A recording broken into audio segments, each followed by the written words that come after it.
Salut l'équipe, j'espère que vous allez hyper bien. Avant de commencer cette vidéo, j'aimerais vous poser une question. Qu'est-ce que vous feriez dans votre vie si tout était possible?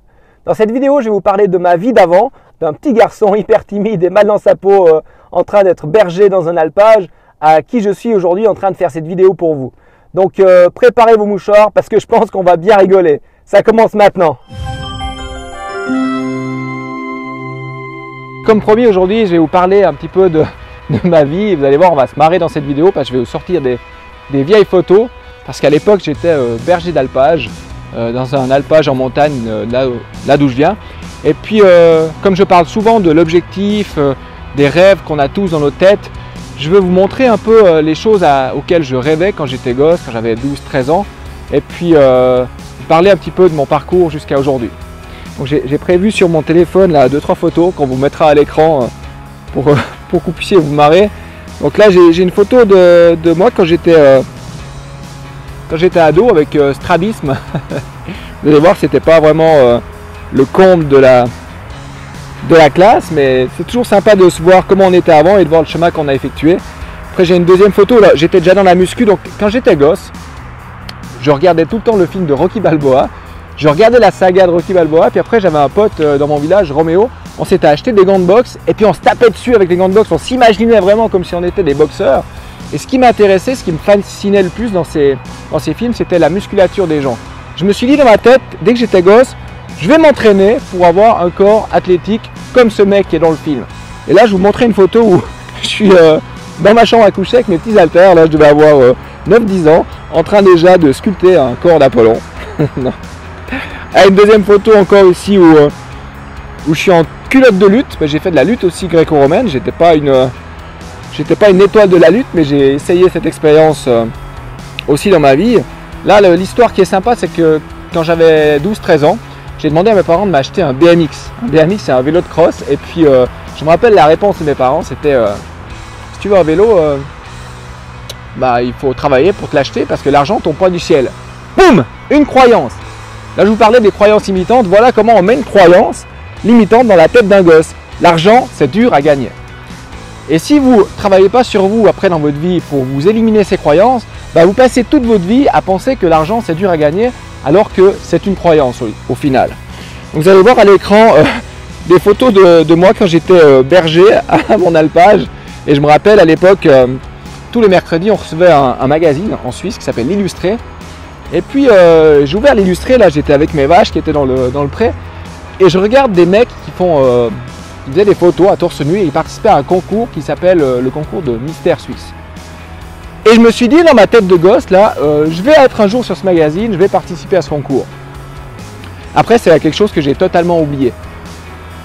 Et puis surprise surprise, 14 ans plus tard, vous allez voir à l'écran, je vais vous passer des photos, le même Illustré, le même magazine avec Bibi sur le magazine.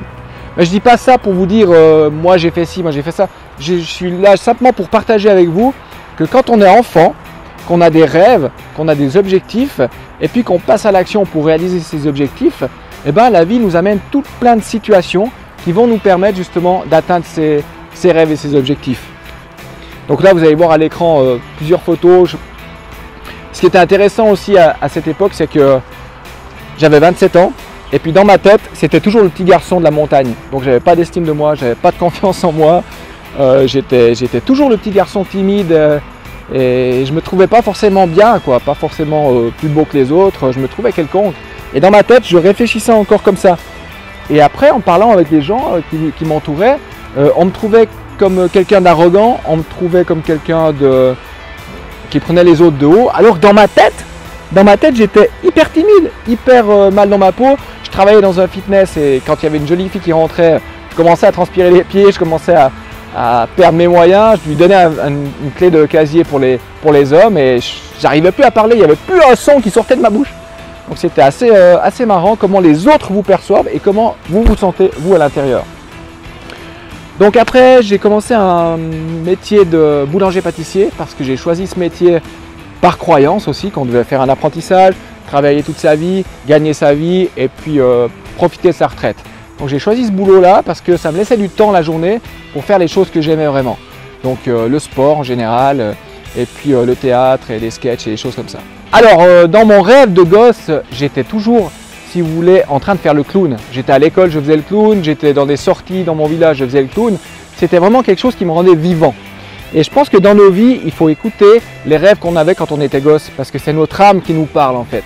Après, il y a notre esprit qui va commencer à rentrer en matière avec les croyances que tu dois faire un apprentissage pour avoir du travail, etc.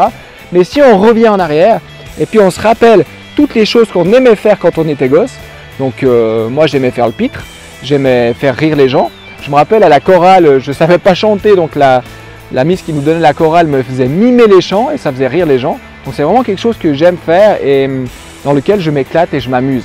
Et malheureusement, c'est quelque chose que j'ai oublié depuis plusieurs années et c'est un de mes prochains objectifs. Donc quand j'étais gosse, j'avais comme rêve et comme objectif de monter sur scène pour faire rire des gens. Et voilà, quelques 15 ans plus tard, on a créé avec une super troupe avec qui on est plein d'amis, on a créé la secte du rire dans laquelle on fait des vidéos hilarantes, on fait un spectacle par année, on est sur scène. Je suis monté sur scène avec des gens de l'humour en Suisse, à Neuchâtel, au Prodige Comedy Club, et j'ai réalisé le fait de pouvoir être sur scène et d'exprimer qui j'étais vraiment quand j'étais gamin. Plus tard, je suis parti à l'armée, et puis à l'armée, pour moi, c'était une expérience extraordinaire. Et quand je voyais le chef de section qui était là devant la section à diriger 30-40 bonhommes, je me suis dit, un jour, c'est moi qui vais avoir ma section. Parce que moi, le fait de l'idée, le fait de la camaraderie, de joindre les hommes, d'effectuer une mission ensemble, ça me fascinait. Donc j'ai postulé pour être sous-officier à l'armée suisse. À l'armée en Suisse, c'est obligatoire. Donc j'ai postulé, après j'ai fait mon école d'officier et vous allez voir sur la photo qu'un jour, le gars qui était devant la section à diriger 45 bonhommes, bah, c'était moi. Je m'étais fixé cet objectif dans la tête. Il a fallu passer à l'action en m'inscrivant à l'école de sous-officier et après à l'école d'officier, qui était une expérience incroyable. Et puis après, j'ai eu cette section. À la fin de l'armée, j'avais pas envie de retourner travailler dans mon métier de boulanger-pâtissier parce que ça me gavait. Donc j'avais toujours comme passion le fitness et la nutrition. J'ai été voir un patron de fitness et je lui ai dit voilà, j'aimerais travailler chez toi. Mais j'avais pas de papier, j'avais aucun papier. Et on a trouvé un deal où je touchais 50% du chômage et puis 50% je travaillais chez lui. Bon, je travaillais 150% chez lui, mais au niveau financier, je touchais 50% de chômage et 50% je travaillais chez lui. Il m'avait donné comme objectif de reprendre la salle de sport. Donc moi dans ma tête, j'allais faire de cette salle de sport la plus belle salle du sport du Valais parce que j'avais cru en ce que cette personne m'avait dit. Et il se trouve que quelques années plus tard, il en a décidé autrement, donc je suis parti. Et là, je me suis lancé donc dans une carrière de personal trainer, de coach sportif. Je me rappelle comme si c'était hier, quand j'ai dit aux gens en Valais que j'allais facturer des gens 70 ou 80 francs de l'heure pour les entraîner. Tout le monde m'a dit mais t'es taré, jamais personne m'a payé 60-70 francs de l'heure. Déjà qu'ils ont de la peine à payer un abonnement à 1000 francs. Donc j'ai pas écouté ces petites voix. Donc encore une astuce, si vous voulez avancer dans la vie, écoutez pas les gens qui vous découragent, qui vous critiquent, mais passez à l'action dans ce qui vous fait vibrer.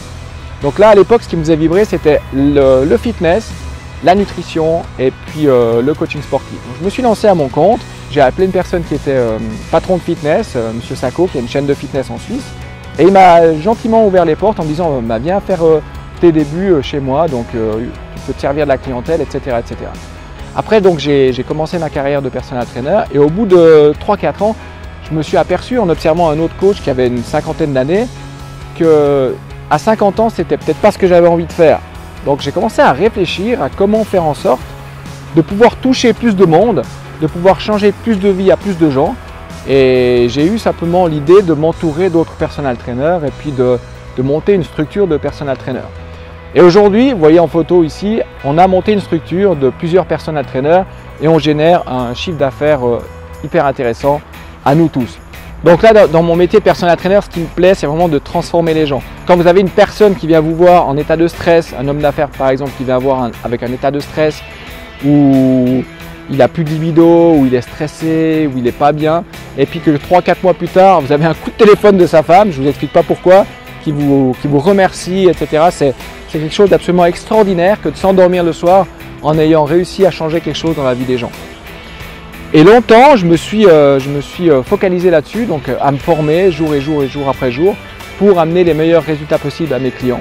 Donc voilà, ça c'était mes objectifs jusqu'à aujourd'hui.